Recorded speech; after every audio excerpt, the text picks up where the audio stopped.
Est-ce la qualif la plus inattendue de l'histoire des Bleus?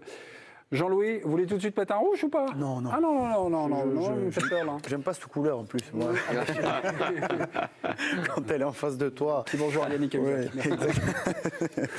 non, moi je dirais, je suis assez d'accord avec Eric. Avec Régis aussi. Et avec les deux, parce que quand moi je suis gamin en 98 et j'ai le souvenir que la presse n'est pas tendre avec Aimé Jacquet. Ouais. Il y a tout le monde qui t'attend au tournant, tout le monde parle de la grosse équipe brésilienne, on a peur, il faut dire ce qui est. Et puis là, l'argument que donne Eric, il est très juste. Tu es quand même champion du monde, tu as quand même dans cette équipe des mecs qui ont déjà eu un grand vécu par rapport à tout ça. Et pour moi aujourd'hui, alors oui, il y avait des inquiétudes par rapport à les blessures, mais tu as un tel vivier qu'aujourd'hui, tu es peut-être une des seules nations au monde, quand Kipembe ou Varane il se blesse, tu n'es pas inquiet, parce que derrière, tu as encore deux fusées.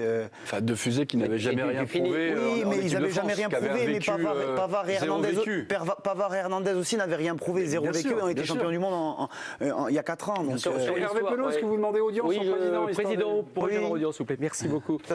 Sur l'expérience, ils ont fini, je crois, il y avait simplement 4 joueurs qui étaient champions du monde qui terminent sur le terrain. Ouais. Sur le dernier match. C'est-à-dire que beaucoup de joueurs donc lui n'avaient pas connu ce type de performance et n'avaient pas été habitués à ce haut niveau. Est-ce qu'il n'est pas plus difficile parfois? Atteindre les sommets, c'est une chose, mais pouvoir y rester, c'est parfois ce qu'il y a de plus difficile dans le sport de haut niveau. Et c'est pas pour rien qu'il y a très peu d'équipes, il n'y en a qu'une qui a gagné 2 fois de suite la Coupe du Monde. Attendez, non, mais c'était une audience à Jean-Louis Léca, laissez-le répondre. Il y a quand même une colonne vertébrale, on peut en dire ce qu'on en veut. Il y a ton gardien, il y a Varane, il y a alors sur le milieu maintenant, tu as fait reculer Griezmann et tu as Giroud. Donc ta colonne vertébrale, elle est quand même championne du monde. Et tu peux en dire ce que tu en veux. Et quand moi j'ai démarré très jeune avec des mecs qui te tranquillisaient. Et quand ces mecs-là, ils n'y étaient pas, tu pouvais avoir peut-être des gens qui allaient un peu plus vite, qui étaient un peu plus doués.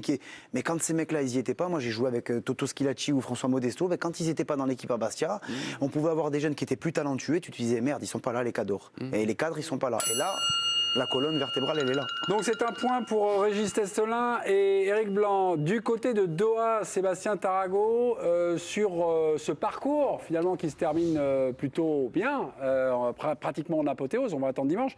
Est-ce que pour vous, c'est la qualification la plus inattendue de ces 4 qualifications pour la finale, Sébastien?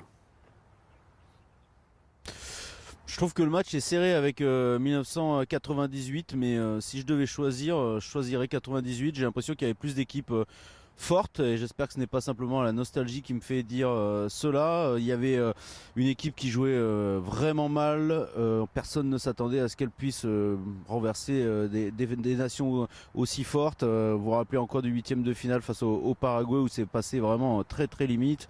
Donc si je devais vraiment choisir, je choisirais 98, mais ce qui se passe quand même aujourd'hui, c'est costaud, les absences c'est quand même énorme.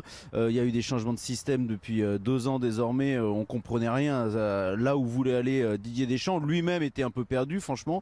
Faut quand même pas oublier qu'il a mis en place un système à 3 défenseurs centraux pendant de longs mois. Il a tout renversé, il a renversé la table au dernier moment.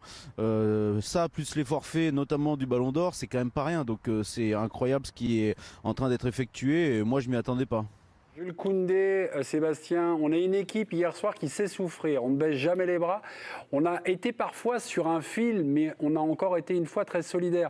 Donc c'est une équipe qui a un mental d'acier, ça il n'y a pas débat, mais Sébastien, sur le contenu, on parle beaucoup d'imperfections, beaucoup de trous d'air, beaucoup d'hésitation. Non, mais par rapport à des équipes et à leurs devancières, on sentait qu'il y avait plus de marge, non ?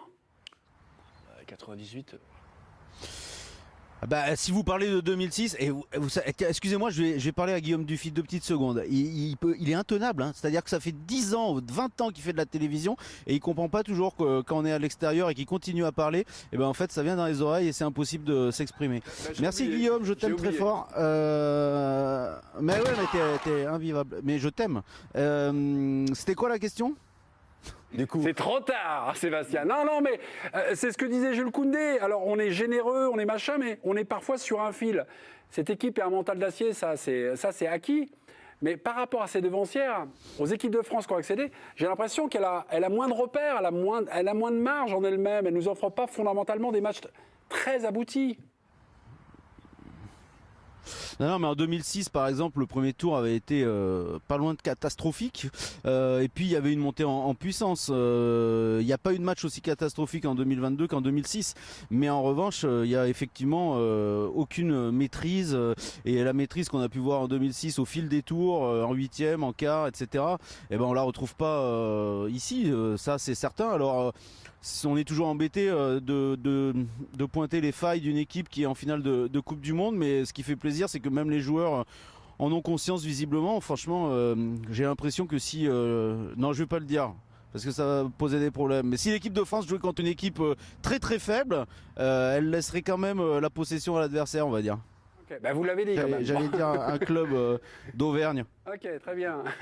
Régis? Non, mais par rapport à ce qu'a dit Sébastien, il y a quelque chose qui m'a interpellé, je suis tout à fait d'accord avec lui, c'est la concurrence qu'il y avait en 98, ou même en 2006, ou même en 2018. Je trouve que cette année, sur cette Coupe du Monde, la concurrence n'est pas féroce.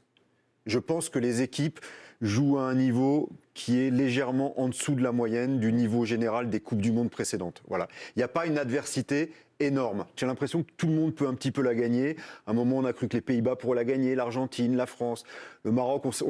Je ne sais pas, même le Brésil. C'est un peu... C'était beaucoup plus fort il y a 20 ans, c'était plus fort il y a 4 ans, c'était beaucoup plus fort en 2006. Le Portugal de 2006 est beaucoup plus fort que ce qui se passe aujourd'hui. L'Espagne de 2006, qu'on sort en huitième de finale, est beaucoup plus forte. Non, il dit non. Non, mais qu'ils disent non, je suis d'accord avec lui. Mais je trouve que le niveau d'aujourd'hui... Non, mais je pense qu'on revisite parfois comme ça le passé avec des yeux un petit peu différents de ce qu'on voit aujourd'hui. Quelle est l'équipe qui t'impressionne sur cette Coupe du Monde? Non, donne-moi un match référence, il a raison. Un match référence sur ce mondial. Angleterre-France. Non. Ça n'a pas été un gros match. Match référence. Ah bah c'est un gros match de la Coupe du Monde, non? Donne-moi Argentine. 2006, le Brésil-France, pour moi, c'est un match référence. Quand t'es du côté français. Mais c'est un gros match de football. Oui, mais parce que tu es du côté français. Mais peut-être que les Brésiliens n'auraient pas le même match référence Hervé, que toi. les deux équipes arrivent en finale. L'Argentine arrive en finale en ayant perdu contre l'Arabie Saoudite son premier match. Et on l'a jugé sur un fil et prêt à tomber du fil. D'accord. Et la France, comme a dit Jean-Louis, n'a pas de match référence.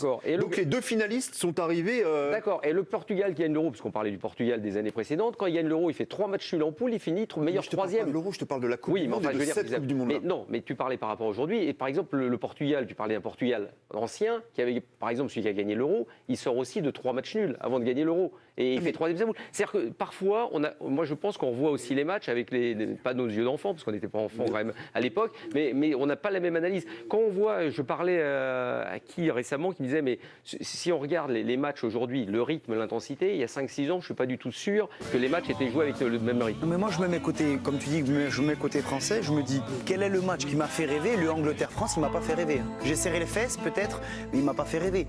Côté français, je me mets le Brésil-France finale 98, le Brésil-France 2006, le France. Mais parce que tu estimes que Brésil-France 98, pour les Brésiliens, par exemple, ils pensent que c'est un grand match du Brésil. Ah d'accord, je me mets côté français. Mais en tant que supporter. Et je me mets en tant que côté français aussi cette année. Quel match t'a fait rêver? Tu parlais, cette année. Ouais, côté français. Je sais pas, moi. Tu sais pas. Non, mais parce que moi, je me mets pas côté. Je ne sais pas, dans quelques mois, je sais.